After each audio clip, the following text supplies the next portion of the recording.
Assalamualaikum warahmatullahi wabarakatuh. Materi selanjutnya yaitu beriman kepada qada dan qadar, berbuah ketenangan hati. Masih bersama saya Muhammad Hanafi di SMP Islam Terpadu Majma'ul Bahrain. Kepada siswa-siswi kelas 9, harap menyimak materi ini dengan sebaik-baiknya. Yang pertama kita bahas yaitu pengertian. Pengertian di sini kita bagi tiga. Ada pengertian secara bahasa, ada pengertian secara istilah, dan pengertian beriman kepada qada dan qadar. Secara bahasa, qada dan qadar. Qada sendiri yaitu artinya penciptaan, hukum, pemberitahuan, kehendak, ketetapan, dan perintah. Sedangkan qadar itu berarti kepastian, peraturan, ukuran. Nah, itu tentang pengertian qada dan qadar secara istilah. Sekarang kita bahas pengertian qada dan qadar secara istilah sekarang. Yang tadi secara bahasa. Maaf. Secara istilah, qada yaitu ketentuan atau ketetapan Allah dari zaman azali tentang segala sesuatu yang berkenaan dengan makhluk sesuai dengan iradah atau kehendak Allah yang meliputi baik dan buruknya, hidup atau mati, dan lain sebagainya. Itu disebut namanya qada. Sedangkan qadar itu perwujudan dari ketetapan atau dari qada tadi terhadap segala sesuatu yang berkenaan dengan makhluk yang telah ada sejak zaman azali sesuai dengan iradah Allah. Jadi kalau qada itu ketetapannya, ketentuannya, kalau qadar itu perwujudannya. Tuh. Ya, jadi ada ketentuan, ada wujudnya. Itu disebut dengan qadar. Kalau sudah terjadi pada diri kita, itu sering kita istilahkan dengan istilah takdir. Adapun pengertian tentang iman kepada qada dan qadar berarti meyakini dengan sepenuh hati adanya ketentuan Allah yang berlaku bagi semua makhluk hidup termasuk kita manusia. Kita yakini jadi segala sesuatu yang terjadi pada diri kita pada hakikatnya adalah kehendak Allah. Selanjutnya kita bahas mengenai dalil tentang qada dan qadar, ciri-ciri iman kepada qada dan qadar, dan macam-macam takdir. Adapun dalil nakli diambil dari Quran surat Ar-Ra'd ayat 11. Bismillahirrahmanirrahim.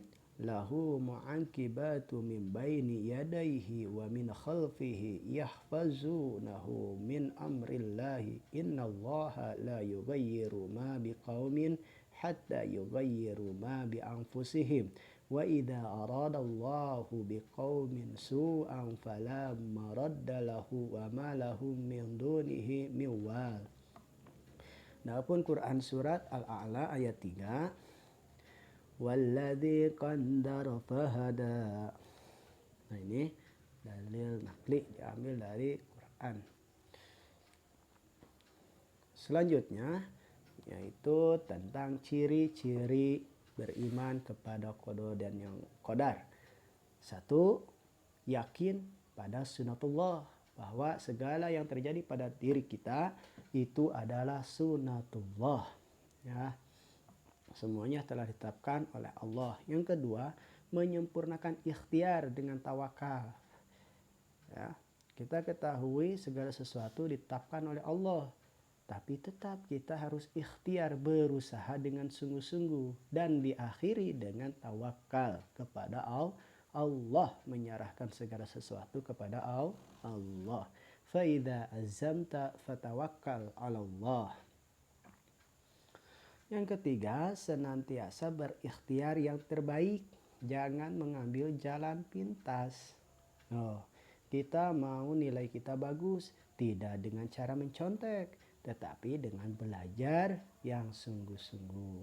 Itu salah satu contohnya. Selanjutnya macam-macam takdir. Kita ketahui takdir di sini berarti qada dan qadar telah terjadi pada diri kita, dan itu istilahkan dengan istilah takdir. Mana takdir sendiri itu ada dua, satu takdir mu'allaq, dua takdir mubrom. Takdir mu'allaq apa bedanya dengan takdir mubrom? Kalau mu'allaq itu takdir yang bisa berubah, erat kaitannya dengan ikhtiar manusia, bisa dirubah dengan cara berikhtiar, berdoa, dan hasilnya nanti tawakal kepada Allah. Ya, seperti yang tadinya kita bodoh menjadi pintar, ya. Kita kismin menjadi kaya, ya. Kita gagal menjadi berhasil. Itu proses takdir. Kita sakit menjadi sehat. Ya, itu takdir mu'allaq. Adapun takdir mubrom itu takdir yang tidak bisa berubah, terjadi pada diri manusia dan tidak dapat diusahakan merubahnya dengan cara apapun. Misalnya kematian itu nggak bisa dirubah. Kalau usianya sampai 50 tahun, maka pada usia 50 tahun meninggal, nggak bakal bisa dirubah lagi. Tuh, ya. Atau misalkan jenis kelamin laki-laki tidak bisa berubah menjadi perempuan, sekalipun diusahakan, ya, dengan proses namanya operasi atau lain sebagainya tetap saja. Loh, ya. Kalau laki-laki itu tidak bisa mempunyai sel telur di dalamnya, maka dirubah seperti apapun tetap nggak bakal bisa berubah. Tuh, itu macam-macam takdir. Selanjutnya kita bahas tentang hikmah beriman kepada qada dan qadar. Nah, hikmah beriman kepada qada dan qadar yang pertama, melatih diri untuk banyak bersyukur dan bersabar. Kedua, menjauhkan diri dari sifat sombong, putus asa. Yang ketiga, memupuk sifat optimis dan giat bekerja. Yang keempat, menenangkan jiwa kita. Yang kelima, meningkatkan keimanan kepada Allah Subhanahu wa taala. Yang keenam, menumbuhkan jiwa pemberani, ya, tidak menjadi penakut. Ya. Kemudian yang ketujuh, seimbang antara ikhtiar, doa, dan tawakal. Tidak usaha terus doa, enggak. Ya. Atau berdoa terus, ikhtiar, enggak. No. Ya. Jangan, tapi harus seimbang antara ikhtiar, berusaha, berdoa dengan ibadah, kemudian tawakal, pasrah kepada Allah. Nah, ini rinciannya tentang hikmah. Semuanya ada di sini, tinggal dibaca, diteliti baik-baik. Nanti seperti apa hikmahnya dalam kehidupan kita. Dengan adanya hikmah ini, mudah-mudahan kita bisa menerapkan, ya, iman kepada qada dan qadar dalam kehidupan sehari-hari. Nah, yang pasti dengan beriman kepada qada dan qadar, jiwa kita akan lebih tenang, ya, hati kita akan rileks, ya, karena segala sesuatu ditetapkan oleh Allah.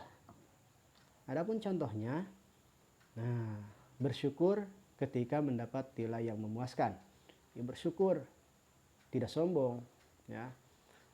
Kalau nilai kita bagus, ucapkan alhamdulillah, nilai kita bagus. Bukan sombong, nilai kita bagus, wah saya paling pintar di kelas ini. Enggak. Tapi harus bersyukur dengan mengucap hamdalah kepada Allah. Tidak merasa minder, ya. Sekalipun nilai kita jelek, jangan minder. Kenapa? Karena suatu saat kita berusaha untuk merubah nilai kita menjadi lebih baik. Bersabar, tidak cepat emosi. Ya, jangan sampai emosi, itu kunci suksesnya. Tidak menyalahkan orang lain ketika hal yang diinginkan tidak terpenuhi. Artinya ibda binafsi, introspeksi diri. Kalau nilai kelompok kita jelek, jangan salah-salahin orang lain. Tapi periksa kembali, mungkin ada yang kurang dari kita. Kita introspeksi untuk memperbaikinya di kemudian hari. Nah, sekian pertemuan kali ini, kurang lebihnya mohon maaf. Wassalamualaikum warahmatullahi wabarakatuh.